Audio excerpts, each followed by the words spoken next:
Hey, yo, it's me, Pops Fan Marmalade, and you're watching the Comics-Related Madness Network. Uh-huh. So come get some. CromCon. CromCon. Hey, we want to shout out to our sponsors, Daytona Beach Comic Con. If you are a fan of comic books, if you're a fan of comic book conventions, and if you like meeting comic book creators and getting comics and comic-related stuff, then you need to make your plans to attend Daytona Beach Comic Con. This year's show is September 9th and 10th. Silverline will be there, so you should make your plans to be there too. We'll see you there. If you like comics and find yourself in the Orlando, Florida area, doesn't everyone come to Orlando at some point in time to see the House of Mouse? But when you're here, you need to make it a point to visit Coliseum of Comics, especially the one on East Colonial Drive. They carry Silverline Comics, even a limited edition Coliseum of Comics version of our comics. So, when you go, be sure to ask for Silverline Comics and tell them we sent you. OCD stands for Orlando Collector Deviants. OCD, Steve and Trish, they're a family of geeks who promote geek things, particularly those around the Orlando, Florida area. They're big supporters of Silverline, and we think you should be supporters of theirs too. Go give them some love. If you are an independent comic book maker and you need to get your independent comics made, you need to look no further than Kablam! Kablam Digital Printing. They print our books, and they do a bang-up job. They're not only trusted by Silverline, but many, many independent comic book makers. Head on over to kablam.com and see for yourself just how easy it is to have your comic printed by them. And tell them Silverline sent you.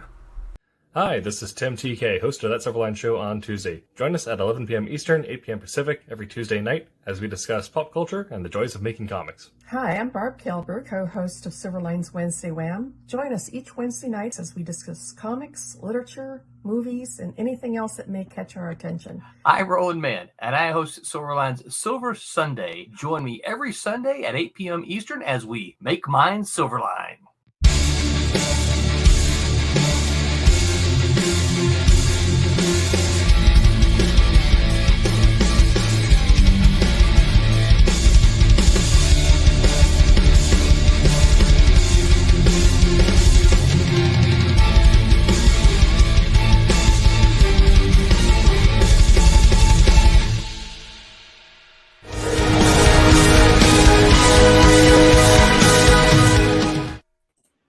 All right, everybody, welcome to another Wednesday Wham.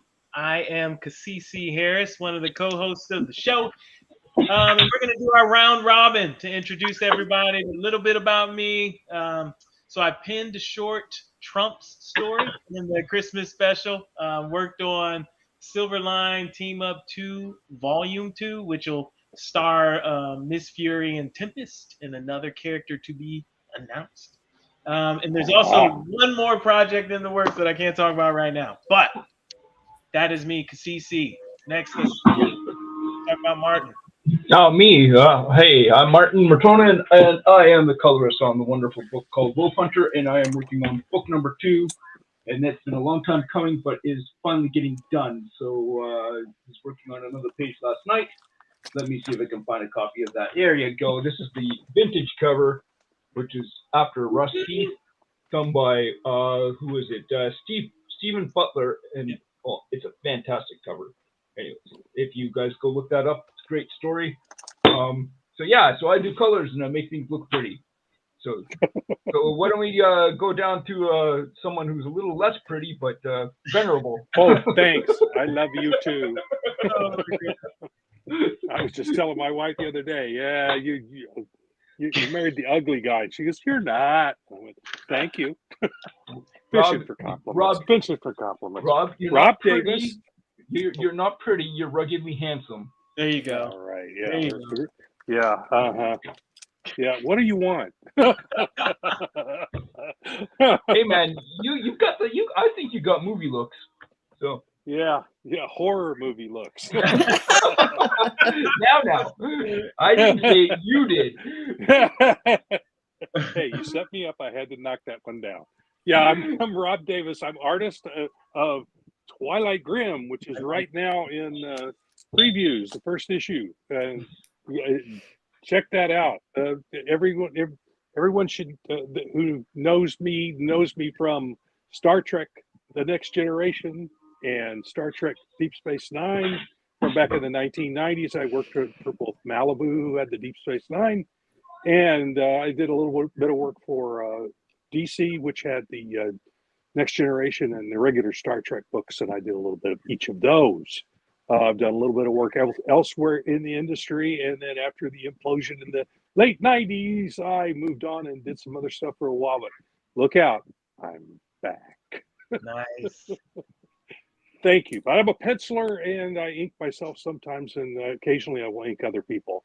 And then I get lucky and have somebody like this to ink my stuff. Yeah. Thank you. Thank you, Rob. Yes, we are working on a top secret project together. He's penciling, I'm inking. Yep. I'm almost done with another page. Yeah, good. Yay.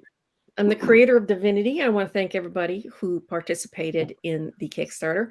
We're just going over final proofreading. Yes. On issue number 4 before it goes to press. And I'm still waiting for the inside front cover that guest write up by Mr. Man. He's cool. Hasn't gotten me the guest thing that he's going to write up for it. And other than that, I'm the CFO of Silverline, and I'm a longtime pro of 35 years. Nice. So why are we here tonight? Because you asked us to be here. Besides the fact that I asked you to be here. So who won the first round here, Cassisi? Who won the first round of what? Well, you said we're going to have a battle royal, and then we introduced ourselves. So who won? Oh, I don't. You know what? I don't. All of you are great. Well, here's the thing. I think Barb won the prettiest award. Oh, there you go. I won the horror award. I'm not sure what we're going to give Martin. The award, the most ornery award. He's the farmer award because he's got a sheep. Oh, that's true. Yeah. Two actually. You gotta bring the sheep on camera. They've got a little lamb. They need to make a guest appearance. Yes. Okay. We'll see if we can manage that. Before we came on tonight, I could hear this like in the background, like, what am I hearing? And Martin's like, oh, we have a lamb. I'm like, in the house? Yeah, he's outside the window. He sleeps by the front door. Wow. Oh, wow. Yeah. So. All right. So let's talk about. First off, what makes a good villain? Martin, in your opinion, when you think of villains, whether they're the classic villain or kind of this new age type of villain, what do you think are the essential elements that make a great villain? Oh, wow. You're making me go first. Okay. Well, there's 3 different levels, I think, to this. There might be more, but because how do I put this? Okay, so there's three types of villains that you can have, and depending on what you mean by great, I mean we can put that in quotes, what does Mark? So, what does Mark? So what makes like an ultimate villain is a person that is absolutely no moral compass, like none at all. Like the Joker. All right, so that would be like the ultimate villain, chaos agent. Yeah.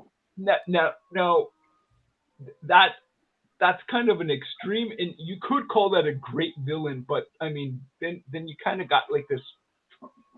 You can kind of get in this really dark territory, and then it just becomes all a one-trick pony at a certain point.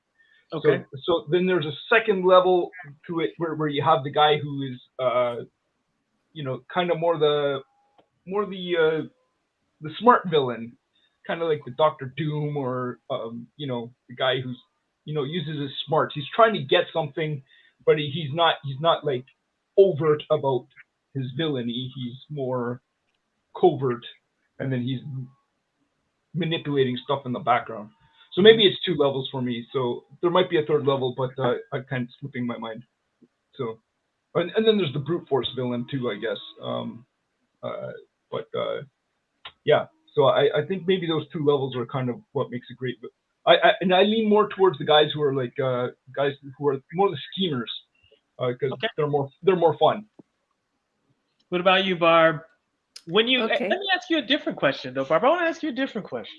Oh no, but I wanted that question. Okay, no, answer this one. Answer this one. We'll answer this one, and then maybe I'll have time to ask you the other question. Yeah. Okay. All right. For me, there's 3 types of villain. The least dangerous is the ones who are in it strictly for the greed. Okay. For the money. The second type is the psychotic villain, like the Joker, who's in it because they're just a few fries short of a Happy Meal. You know, they're schizophrenic or whatever. Yeah, they can't help. They're just, and they have no moral compass, like Martin said. The third type, I believe, is the most dangerous. And that's the villain who doesn't see himself as the villain, but the hero. He's the hero in his own story, and he has conviction that he is correct. And those are the type that don't give up because they have conviction and their own ideals and their own code of honor. And they think they are the hero. Yeah, Thanos is one of those. That's really good. All right, Rob, what you got? What do you think? Well, she took Essential element. Mine is definitely that last one Barb was talking about. The guy who doesn't think he's the villain. He thinks he's the hero. Magneto. Thanos. Magneto's another one. Doom, really, in a way, is like that as well. And then there's Darkseid at DC and Thanos. And, you know, it's that. Those are the number one type of villain for me. I think those are the best, or the best to play with in the comic book world. I mean, there are others. There's the bumbling villain. There's the guy that just kind of stumbles. He stumbles into problems all the time, and he's trying to get by in life, and he just stumbles into stuff. That's the villain we haven't mentioned so far.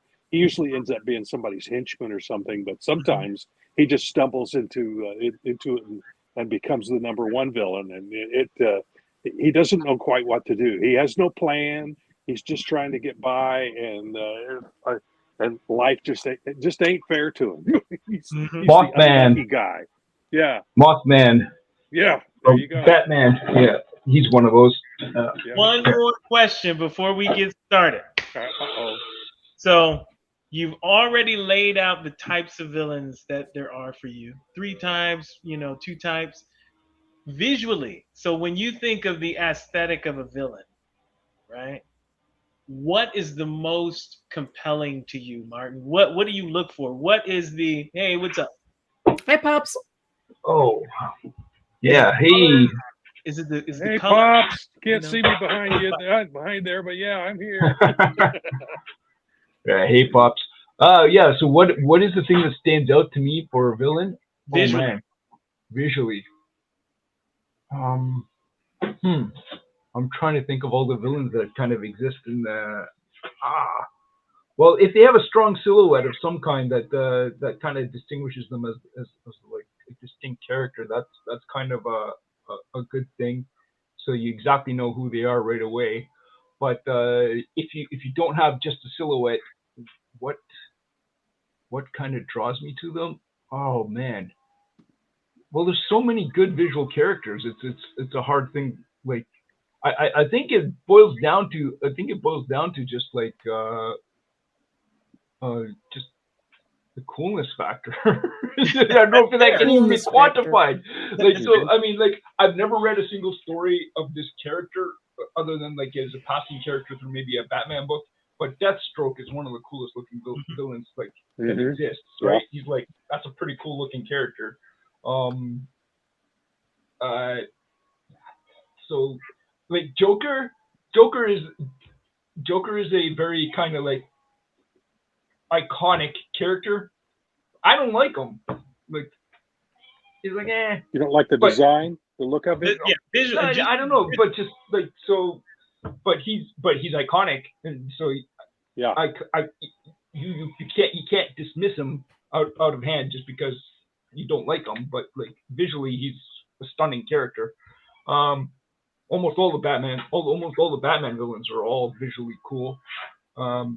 So I mean, it's a hard call. I don't know if there's any one thing, but I think maybe I can hear your lamb. the way they're drawn. If they're drawn in such a way that you can tell that they're a villain, I think that's what compels That's me. what stands out. What about for you, Barb? What visually stands out? Well, a villain can look like anything, really. Yep. But how do you know? Like the man on the street, the ordinary, everyday Joe who turns out to be a villain. Usually it's a giveaway in comics by their faces, their sly smile, their squint of their, especially if they say something totally innocent and then they look at the audience and you can see this evil little grin on their face and their eyes kind of slit. Twisting the mustache. Yeah. So for me, I suppose it's the look in the eye and the smile on their face when they've done something evil. Okay.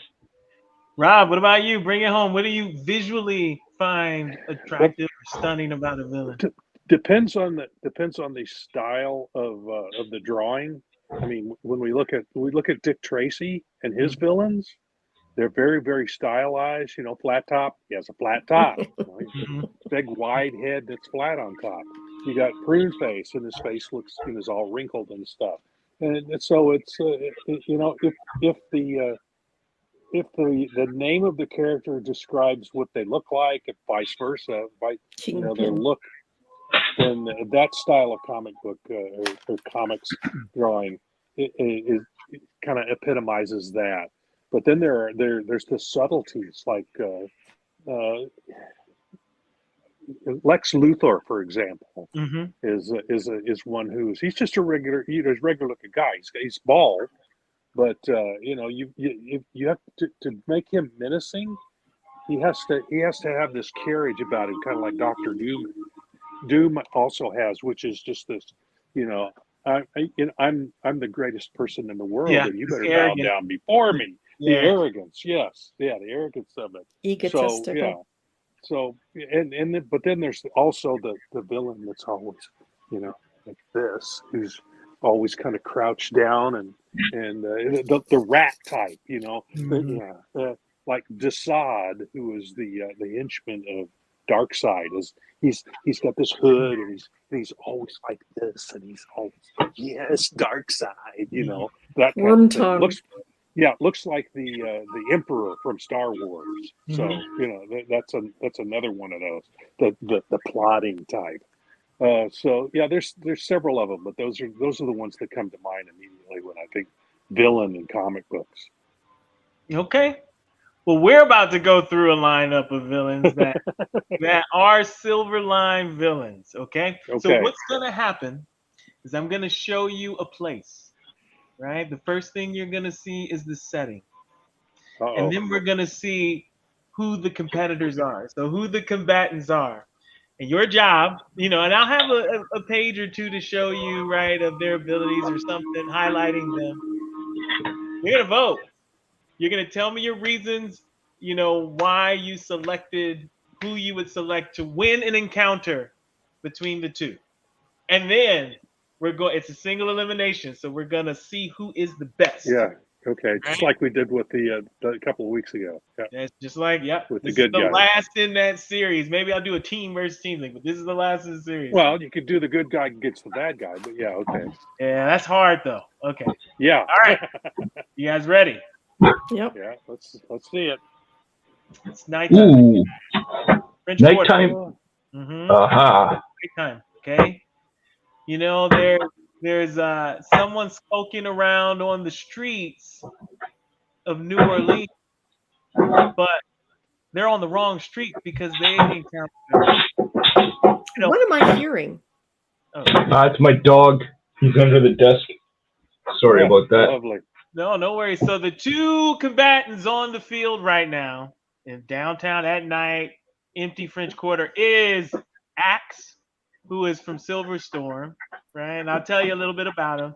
And then Widowmaker from Cat and Mouse, all right? So Axe, you know, above average strength, wields an axe, obviously, that is made of a metal that's kind of hard to defeat but not impossible to break. And Widowmaker, who is just like an assassin, pure assassin, cold-hearted, killer, right? With a cat of nine tails with those With the razors on that thing. exactly. Who wields that, right?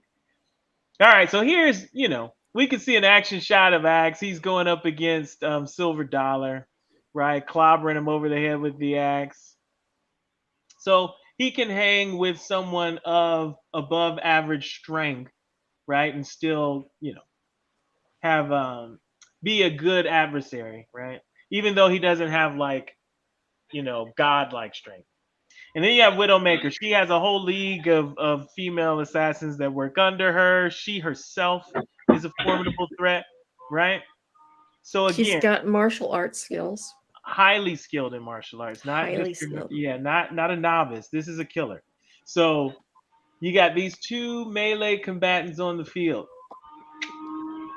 Who do you think comes out on top? Martin.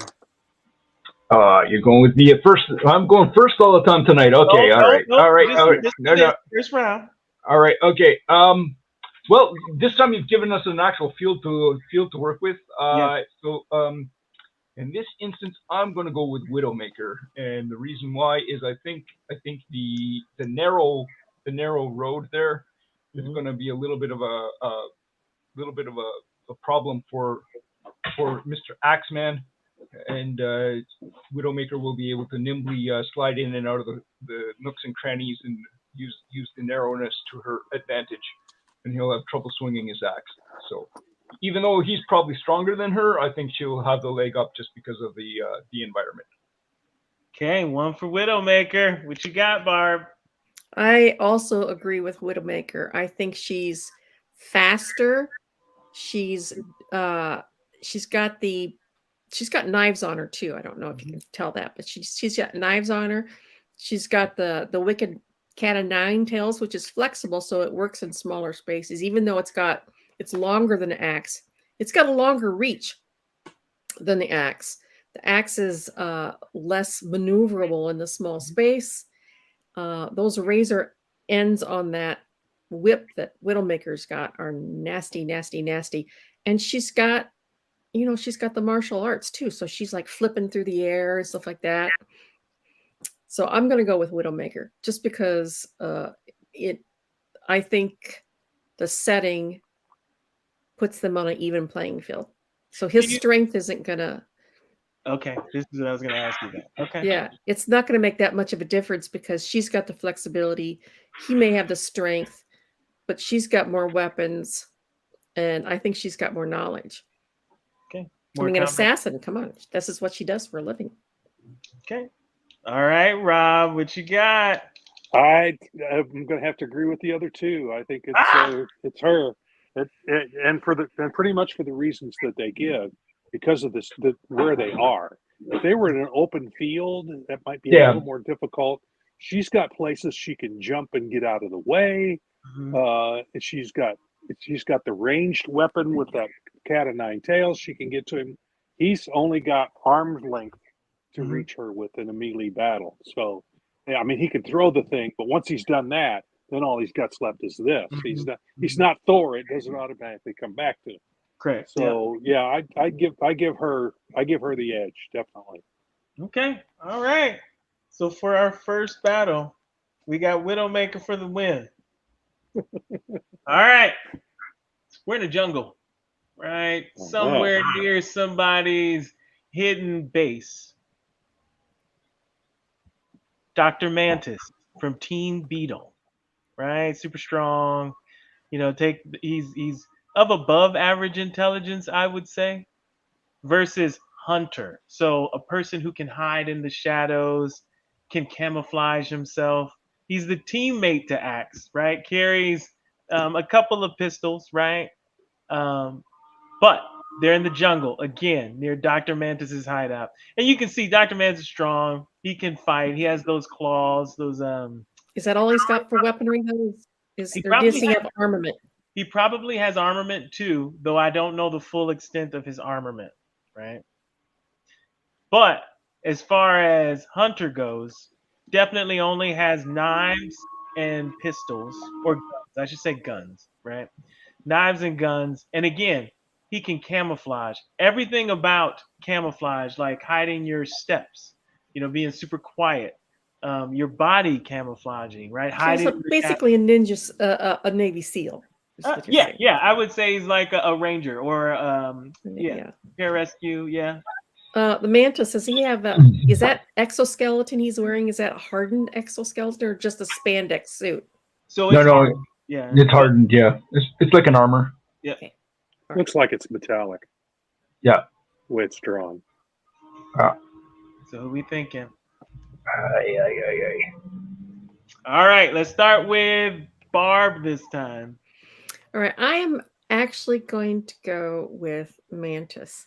Ooh. Okay. Yes, Hunter, got the Navy SEAL thing going on, or the Ranger, Army Ranger. But I think Mantis is gonna have the edge because of the exoskeleton. Okay. Definitely, I'm not sure how much it would deflect bullets, but definitely a knife strike. I mean, his face doesn't look covered. No, but it's fairly covered, and a hard target it is. Yeah, and Hunter, he's just got plain old clothes on, so I'm gonna go with Mantis. Okay. What about you, Rob? Who are you thinking? This is a tough one. Mm-hmm.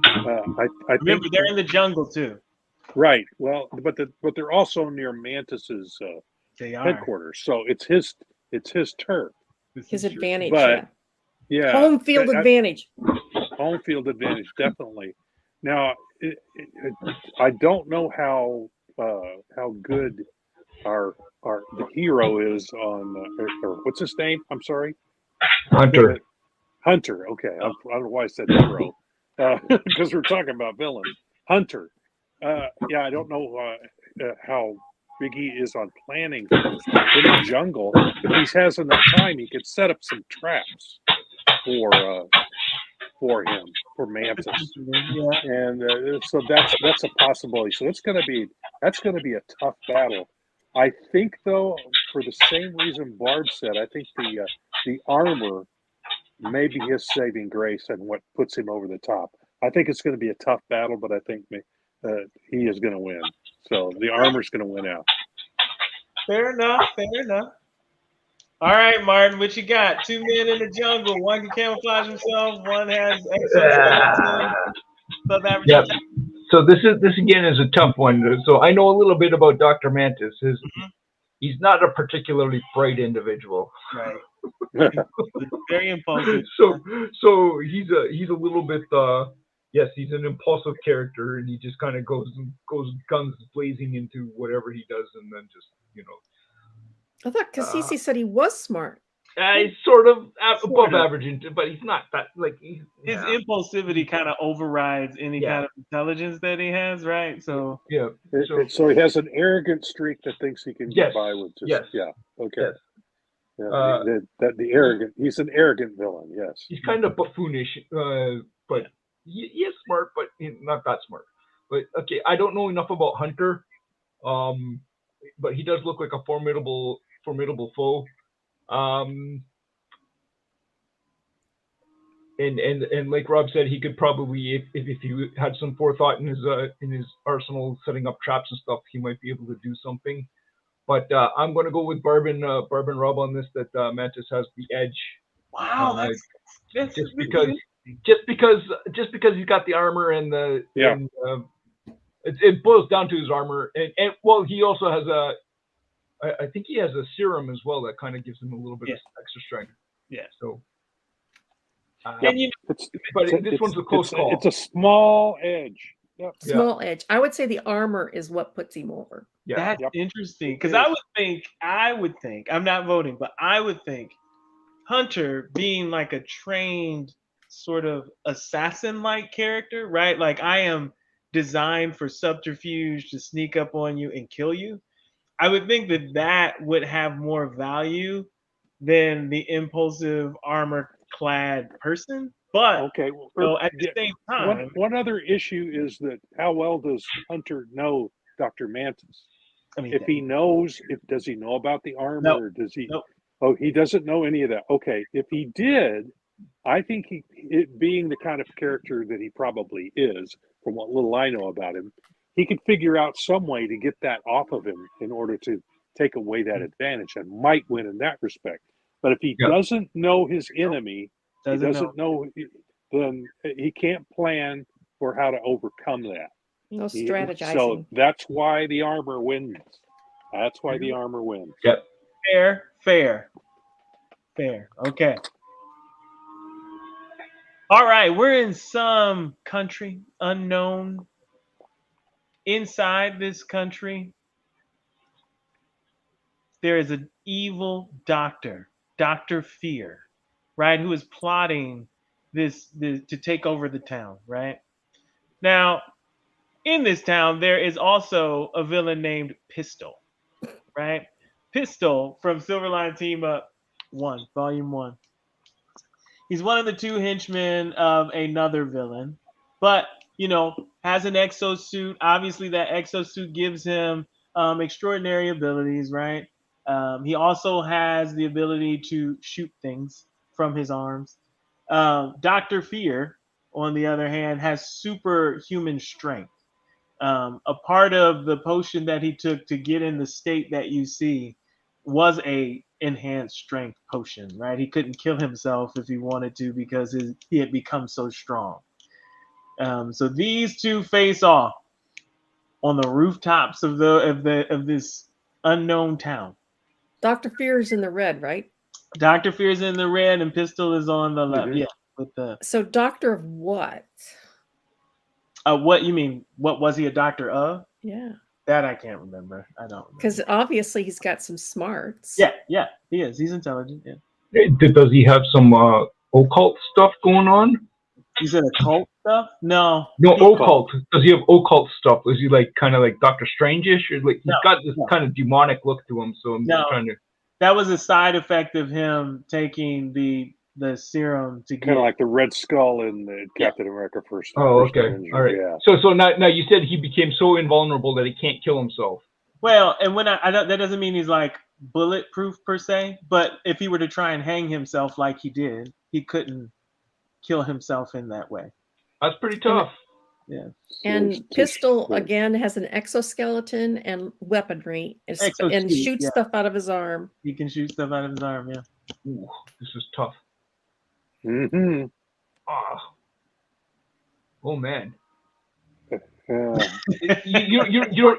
don't have anything else beyond these 2 pages. Oh, sorry. Yeah, let's see. Boom. Yeah, there's some battle. Okay. Oh, there we go. Okay. All right. So I need to know more about this Dr. Fear guy. Like what? Yeah. I mean, I could, if we wanted to, I could pull up more comic book pages of him, but basically he, his aura, his appearance, he wants people to fear him. He got sick of basically kowtowing to folks, right? And so when he got that enhanced strength, instead of being, a coward and retreating in the fact that he was repulsive to look at, he flipped that, and now he wants people to fear him. And he leaned into it. He wants to make rule everyone, basically. And what book did he appear in? He's in Silver Storm. So he's in the original Silver Storm with Tempest and Silver Dollar. So he has an intimidation factor. Yeah. It looks like from that page on the right there. It looks like he has. It's not an occult thing, but it's just his demeanor scares the crap out of people. Okay. Yeah. And the fact that he's strong, right? Yeah. Like he, strong and his skin's red, so he's very alien looking. So he's essentially got an intimidation factor, which may or may not work on our armored fellow on the other side. And I believe he has a weapon that will cause you to serve him, like to fear him and to serve him. But that's an additional. That's like the plot of Silver Storm. So. Okay. So who's going first? Knowing what we know, Rob. Rob, you start. Yeah. Well, it's my turn. You guys started first. That's why I was wondering if it was my turn. It's your turn. Yeah, this is a toughie. Okay, and the characters' names are Pistol Pistol and and Dr. Doc- Fear. Dr. Fear. Yes. Dr. Fear. And it's Dr. Fear has super strength Yes. and an intimidate. Yeah,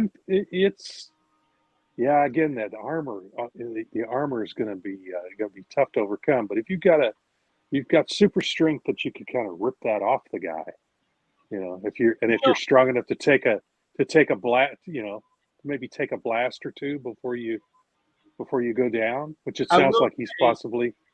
In Silverstorm, he's facing an opponent who has armor, right? So Silver Dollar is armored, Right. and he does not rip off the armor. Oh, okay. Silver Dollar. So I don't know if he's capable of that, even though he is said to have super strength. Okay. I don't know if that makes sense. Yeah. Okay. Boy, this is a tough one. It's really close. Say hi. Get it out your system. Hello. Yeah, your I baby. think the I think the weaponry on the suit is going to be the thing that puts him over the top. Depending on how many times that Dr. Fear can take a blast. If he can take a couple of blasts, he might be able to take the other guy out. But I suspect that if he's not, Dr. Fear doesn't have armor. He's not invulnerable, so he's tough. But a couple of blasts might take him out. At least knock him out. If nothing else, at least knock him out. Then once you're knocked out, you're done because the other guy's got you under his power. So yeah, I'm thinking Pistol. Yeah. Pistol. All right. Yeah, again, it's just if Fear gets lucky and he misses the first blast and only picks the second one and survives it, Pistol's in trouble. But it comes down to luck, is what it comes down to, I think. Okay. All right, Martin, what you got? Well, you know what they say on any given day, on any given one hit. field. Yeah. Yeah, and I think that's the situation here. But I'm going to have to go with now. You said Okay, Dr. Bob. Fear's got this mist or something that he can. Well, use. in Silverstorm, he acquires a weapon, right? And he uses that weapon to kind of turn people into thralls, right, or henchmen to take over things for him, right? Yeah, a little bit of mind control. Basically, yeah. So it's about destroying that weapon, but that's not something that he naturally has. Yeah, it's not endemic. Yeah. It's not in his kit normally. It's just that was the plot. So he's got pretty good invulnerability, and he's got super strength. Super strength, yes. So I'm going to go with Dr. Fear. All he needs is to get up close to Pistol and whack him in the face a couple of times, and he's done. Yep. That's what making it interesting. Okay. All right, Mark. I think she's right, but it comes down to luck. Yeah, any given day. Tiebreaker, Martin. I'm cheating. Oh, very interesting. The last panel of issue number 4 of Silverstorm. Yep. Okay. That's why I would not say invulnerable. This is I'm not going to give anything away. So a high invulnerability factor, but not completely invulnerable. So he's this, tough. Again, this he's is really tough. Yeah, this is a tough call. Reading, doing a quick scan through the Silverstorm books there, just in the last couple seconds, kind of discovered that he kind of uses his henchmen a lot to kind of cover for his inadequacies, perhaps. So he may not be as strong as one may think, but he's probably still stronger than one may think. Okay, so Pistol, reading him in our champions. Now the thing is, in the Champion and His Fury book, he happens to get this suit for the first time, and he's just learning how it works. Yes. So he's a little bit clumsy in it. He's not quite completely up to snuff on how everything works in this outfit. So he might have some issues fighting Dr. Fear. But after doing my quick scan of this, I am going to go with Pistol. Oh, wow, this is unexpected. Yeah. I really did not expect people to pick Pistol in this lineup. This is interesting. Okay. Fair. Yeah. All right. That's one of the first round. Big city, right? City streets, rooftops, skyscrapers, buildings, right? Mm-hmm. We got Mr. E. Mr. E, that looks familiar, panel. Versus the other henchman, Pistol's teammate, Nim, right? Similar power set, right? He has armor, exact same type of power set for Nim. But Mr. E, so this is a scary one, right? It's not about having super strength. We don't know what Mr. E has. This is a man who, the way I like to think of Mr. E, there are men who are capable of doing things based on a phone call, based on their presence. Their reputation precedes them. They get things done. So that's a Mr. E, right? Do you know what the E stands for? No, tell us, Barb. Enforcer. Ah. Nobody knows his real name, but they call him Mr. E because he's the enforcer. So no, what we know, it's in the city, right? City, politicians, a lot of influence, all that good stuff. Barb, no, we're gonna start with Rob. Yeah, end with me. Rob, knowing that you got a capable guy versus another capable guy, what do you say? Well, tell us more about this other guy here in that body armor. So he the exact same power set as his teammate Pistol. Now, except he's dumb as a post. Right. Now their intelligence is different, right? So this would be the henchman who is like the he's the bumbler. boss? Right. He's the Oblivious. Yeah. He's the bumbler, like I was mentioning earlier. And can he shoot things out of his wrist too? Yes. It doesn't mean he's not a capable fighter. It just means that if this was a battle of wits, Nim is not coming out on top, right? He's not gonna come up with some great strategy to do something. He may fumble his way into winning, if it was a battle of strategy. Yeah. Comes down to luck again. Right. Yep. Yeah. Nim kind of needs to be told what to do. Yes. So you're asking me. Yeah. I'm asking you. Okay, Mr. E. Mr. E. Yeah. Because so you're saying Mr. E. This is your book. I'm saying Mr. E. And I'm about to tell you why. Okay. I'm about to tell you why. Because looking at this guy and from what you've told me, before he gets into anything, he's going to know everything. Right? Because he's got connections everywhere. So he's going to know every weakness, he's going to know this guy's coming. He's just going to stand there and let him be a buffoon and take him out with his intellect. He will just take him out. He'll either set a trap or he'll set something up to take the other guy, to take Nim out. I think it's Mr. E. Fair. All right, Martin. I'm going with Rob on this one. It's Mr. E all the way because Nim is dumb as a post. So you can give Nim all the armament in the world and he still wouldn't be able to do anything because he just doesn't have the mental capacity to function. He needs guidance.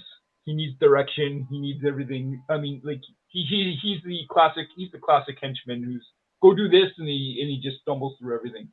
So yeah. Now there might come a day when he actually steps up to the plate and actually does something. But at this point in time, from what I know of the books, I'll have to go with Mr. E. Yep. All right, Barb, bring us home. Especially in the environment that you provided. So. Yeah. Yes. Well, obviously, since I created Mr. E, I know everything about him. He's a stone cold killer, raised in an abusive home, and which we'll see down the line. We'll see his whole history. He's a gun for hire, and he has hooked his wagon to the immensely powerful Table of Five cabal. So he has unlimited resources at his disposal. That's what I figured. Yep. He's got a couple of Just from the weapons look hidden of it. around on him, especially a silenced pistol, probably in his back of his outfit there. And he's very cunning, very cunning. So he likes to think like a chess game, 2 or 3 steps ahead. And he's got the resources to put his plans into motion. So yeah, absolutely, I would go with Mr. E. He's just he has no morals at all. At one point he did, but they've been beaten out of him. Okay. So I'm gonna give me like 2 seconds, and we're gonna look at the bracket. We're gonna look at the bracket, and we're gonna see who goes to the next round. All right, wait. So we said. Oh boy. Here. Okay. There's one matchup here that I'm gonna be like, I don't know, man. if you put it together, I'm gonna be like, it's gonna be a toughie. If they fall together, it's gonna be tough, isn't it? I think Rob knows which ones I'm thinking of here. All right, wait, almost there. Give me a couple more seconds. Okay. And you're gonna give us environments again? Nope. Oh, no environments this time. Oh boy. Oh, okay. It's gonna be purely on what they can do. Oh man. All right, so Mr. E, them, Dr. Fear Pistol. Okay, one second. Okay, so this one, which I'm surprised at this one, but okay. And then Mr. So folks, if you don't know, all these are Silverline characters, and if you haven't picked up our Silverline books, pick them up so you can find out all about these wonderful characters. So, yeah. That is right. Okay. Here we go. Current bracket. Widowmaker versus. Oh, go ahead. Can you see it? Bring that in a little bit. Oh, let me try. Let's see. Yeah, Widowmaker versus Dr. Mantis. Yeah, I can zoom. So. All right. Okay. And then Pistol versus Mr. E. Mr. E. Oh, okay. Okay. Yeah. Oh man. Widowmaker. So we got. Hey, howdy. Oh, let me do it. There you go. Howdy, the Tommy. Flora Monty flyby. Yeah. All right, and for anybody listening in or anybody who's watching, if you have opinions, make sure you put them in this chat. Right? We'll post them out. We want to hear them. Yeah, if you think we're crazy, yeah, that's fine too. Yeah. Tell us we're crazy too. Tell us why. All right, so we got trained assassin. I mean, woman with the cat o' nine tails and the plating and armor and the martial art prowess to fight against almost any person, right? We got that versus Dr. Mantis, right? Exo suit, right? Armor plated, has a potion that will even enhance some of his abilities. Who's winning? Any environment. Who's winning? Who's winning? Man. Martin. I was thinking you were going to put Widowmaker against Mr. E. I know. Well, that may be the end. Who knows? That may come. Yeah. So this one's a tough one. This one's this one's so hard. So there's the impulsive doctor versus the arrogant kind of. Okay. So if they were in the jungle, I'm going to give it to Mantis. If they were in the alleyway, I'd give it to Widowmaker. And if they're in a different environment, what would be oh my goodness, this is here. So We'll level hard. it. We'll say they are on a normal city street at night. Normal city street at night. Yep. Both rounds. You know, both. So this one's so Widowmaker so has.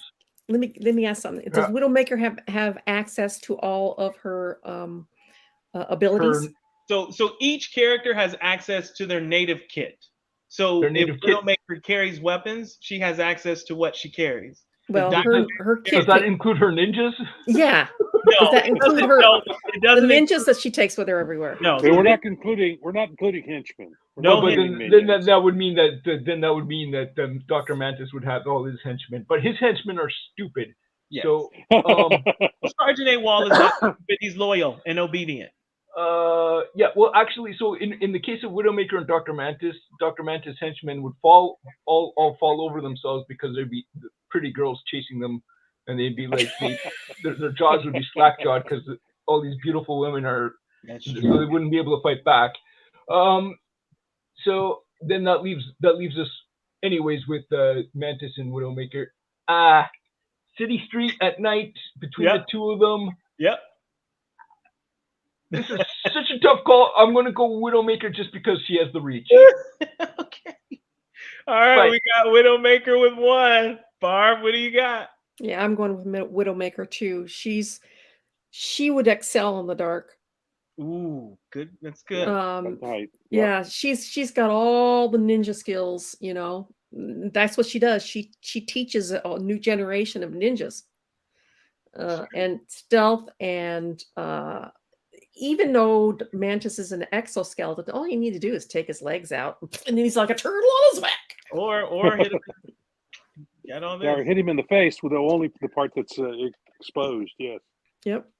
All right, so you're going Widowmaker. Rob, bring us home. What do you got? All right, I'm going to bring us home. All right, it's Widowmaker, with no doubt, none whatsoever.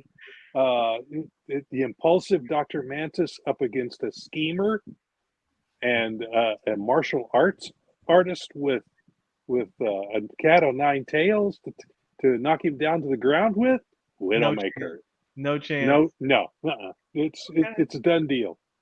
It only takes a few minutes. She'll take him out. All right. Well, Rob, we're going to start with you. Okay. Start with We've you. got Pistol versus and Mr. E. Mm-hmm. I think for the same reason, if they're on the street. They're on the street. Yeah, and he can't. Okay. This is interesting. They're on the street. Yeah. Right. It's mystery, and it sounds like we're also talking. It's just what's on them. Yep. So in this case, he's not able to call in his markers to set things up ahead of time. This is a showdown on the street with no advance warning. And we don't know what does Mr. E carry weapons? Is Mr. E proficient? Is he proficient? Does he have combat prowess? Right? Like this man who is an enforcer. So I'm pretty sure he's not afraid of, not trying to build him up. But he didn't get to his age and point in life by not being able to fight.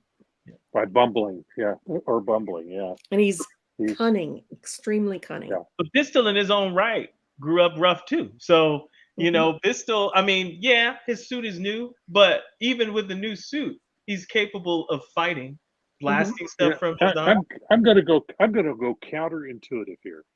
Okay. Really. I'm gonna say Mr. E. Okay. Why? Because I think he's cunning enough that if he gets into battle with Pistol, he's going to be able to figure him out pretty quickly and figure out a way to get around him, because that's his MO. That's how he gets things done. So it's going to be really, really close, but I think Mr. E's brain is going to outdo Pistol. So I'm going to go Mr. E. Brain versus brawn. Brain and guile over brawn. Right. Any day. I was going to do you last, Barb, but I'm not. I'm going to do you next. Barb. Character. I'm going to go with you're biased, but you gotta think. I am. And again, with the exoskeleton, while that comes in handy in a lot of cases, take his legs out and he's going to have, it doesn't make you very flexible. You gotta work to get back up on your knees again with all that metal. And they're both armed. Yeah. Mr. E carries his armaments beneath the coat.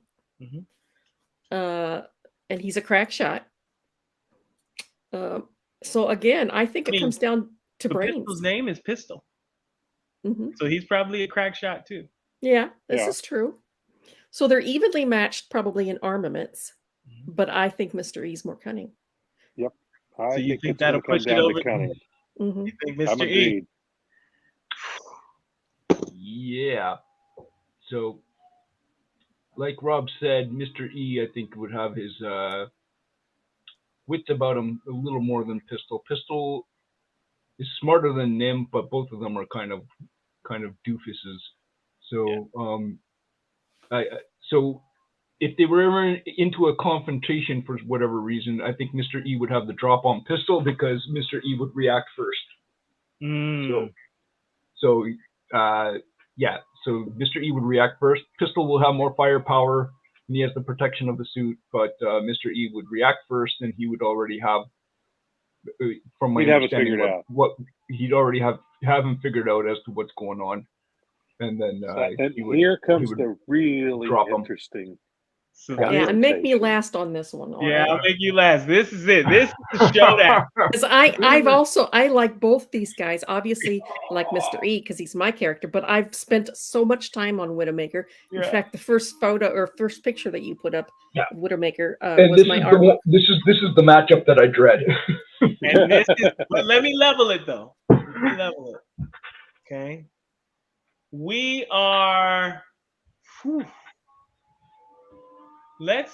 This is hard. I'm gonna do it though. We are inside of a building. Okay. Yeah. We're inside of a let's call it an office building. Office, okay, or warehouse? Not a warehouse. Okay, Okay. office, okay.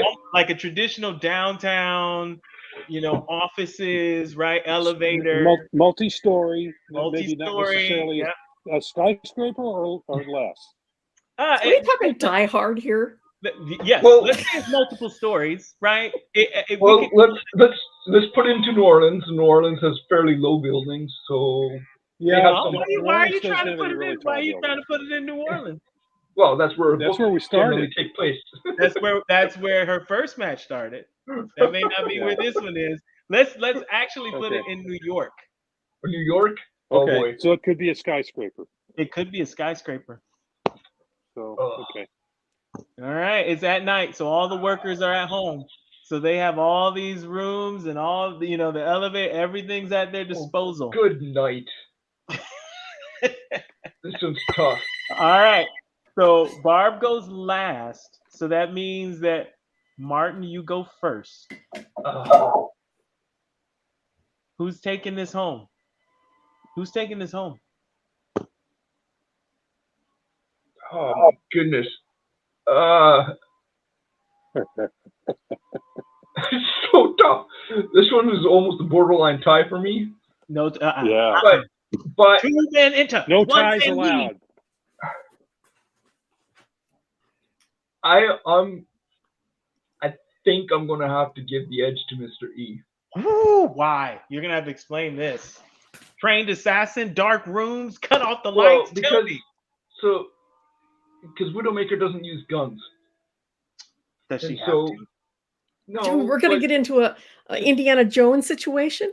just Mr. E has the guns, and so because his intelligence and his thought process ahead of the time, he's going to be able to outflank her, even if she can hide and whatever and has the reach with the cat of nine tails. The guns just give him that distance that is gonna stop her. Mr. E for you. Yeah, marginal, but it's Mr. E. All right, Rob, what you got? Mr. E or It's not- Widowmaker? It's not marginal for me. It's Ooh, Mr. E. really? Yeah, Mr. E all the way. Why? Because of his cunning. Because of his cunning. Because he think can turn that Widowmaker- He can turn that building into a weapon. Ooh, He can that's turn fair. that building into a weapon. That's fair. You can go down in the basements to all that machinery that takes care of all the internal functions of that building. You got all that stuff going on. You've got the elevators. He's going to turn that building into a weapon. It won't.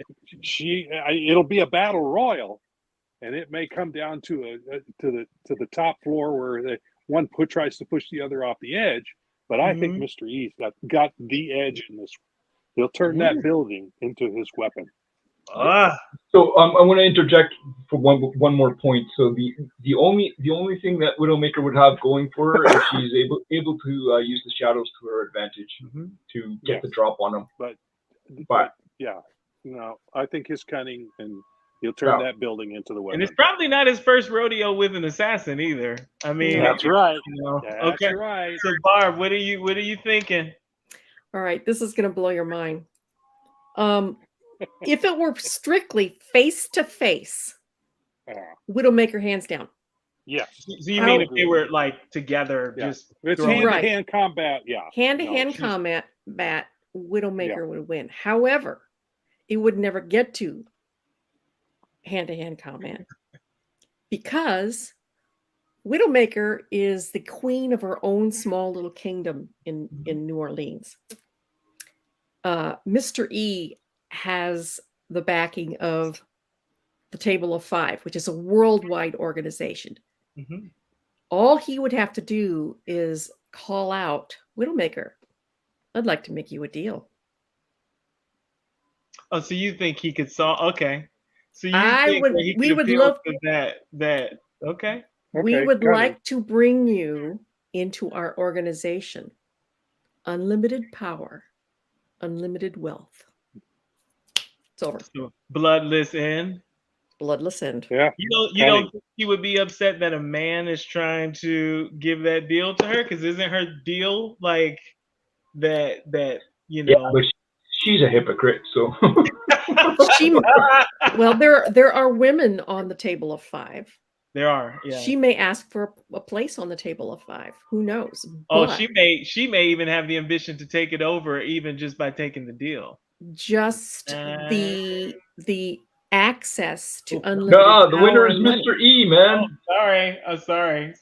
We were talking about Widowmaker, so I thought, okay. So I say it would be a bloodless end. Yeah. So in essence, a tie, but Mr. E wins. Because she's not defeated. She capitulates. Right. Yeah. Right. But he wins. She turns over her king. She turns over her king. Yeah, I get it. I think Roland, man, you better be listening to this one because I think this is a really cool story that needs to be in your book. Yeah. This is the universe kind of converges, and these people this could be the crossover. This could be the crossover. Mr. E would be impressed with her skills and want to turn her to their as an asset to their organization. Yeah, why waste that? Why waste that? That is correct. Yeah, that's a brilliant way to take care of it. I'm thinking I think you got the, but no, I think you're right. Barb, you got the nuggets of something here. This is I was always the devious child in the family. Oh. All right. My mother always accused me of being manipulative. No. What? Well, that was the Battle of the Baddies. Now, there are other baddies in the Silverline universe that I didn't get in here because we have a limited time, right? So I just wanted to pick a select few. But man, if you feel we were right, let us know in the comments. If you feel we were wrong, let us know in the comments. If you're saying, Mr. E, screw him, it should have been Dr. Mantis all the way, let us know in the comments. Okay? He's just a man. And if you don't know who any of these characters are, go buy her book so you know. And find out. Yes. Bye. These are great stories. Great characters. So please check them out. Go to your comic shop. Yes. And order Twilight Grim. It's Twilight Grim, Payless. Or, Divinity. Yes. Divinity. We just finished a Kickstarter for that.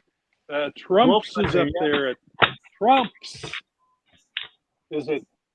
It's your comic now, store. look, Go and ask about it. We're doing all the reviews now. Look. Yes. Trumps, yes. Cray, yes. Yeah. Cray. Yes. Yeah, Beyond the Stars. Yeah. That should be coming up for a Kickstarter here before long, I would think. I think they're finishing up one issue. Cat and mouse. Cat and mouse, definitely. That's I see that as the linchpin of Silverline. And Kalis. And Kayla. get this book, get this book, get this book. Oh my goodness. Best dad comic ever. I will say it every time. But he's consistent, if nothing else. Yeah. He's said that all along. So, Best dad book ever. So dads for some reason love Iron Man. I don't know what it is. Iron Man and Green Lantern, those are like the books that dads love. This book, it will be right in that pocket. It's just awesome. It's greatness. Get it. It's awesome. All right. Well, that has been Wednesday Wham. I hope you all enjoyed yourself. I hope this was a good time. Next Wednesday, we're going to do What's in Your Pocket? What's in your bag? What's in your pouches? What's in your pouches? Yeah, pouches and more pouches. What's on your utility belt? Utility belts and pouches. And what would you put in it? This is going to be a good one. Don't miss out on this one. But I know we're running short on time, so there's something that we love to say here at Silverline to conclude the show, and that is Make mine from Silverline. Right. Let me do. Hey, I'm G-Rod. Make mine Silverline. You heard me.